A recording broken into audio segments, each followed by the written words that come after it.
ఒక వ్యక్తి తన ఆదాయంలో 75% ఖర్చు చేశాడు.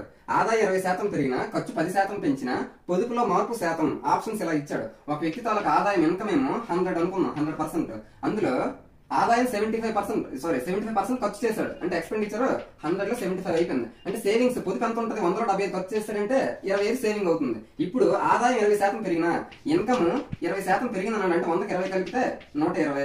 అలాగే ఖర్చు 10% పెంచినా, ఈ 75లో 10% అంటే ఎంత? 7.5 కదా, అది పెరిగింది. కాబట్టి అప్పుడు ఎంత అవుతుంది? 82.5. ఇప్పుడు 120 రూపాయలు ఆదాయం, 82.5 ఖర్చు. మరి అందులో నుంచి మైనస్ చేస్తే ఎంత వస్తుంది? అంటే సేవింగ్ ఎంత అవుతుంది? 37.5 సేవింగ్ అవుతుంది. మరి అందులో మార్పు శాతం ఎంత అన్నాడు? ముందు ఎంత ఉండేది? 25. ఎంత పెరిగింది? 12.5 పెరిగింది. కాబట్టి 12.5 బై దేని మీద పెరిగింది? 25 మీద పెరిగింది. ఇంటూ శాతం అడిగాడు కాబట్టి 100. 25 ఒకట్ల, 25 4. 12.5 ఇంటూ 4 అంటే 50% తన తాలూకా పొదుపు ఏమో పెరిగింది. కాబట్టి option 3 is the correct answer. Thank you.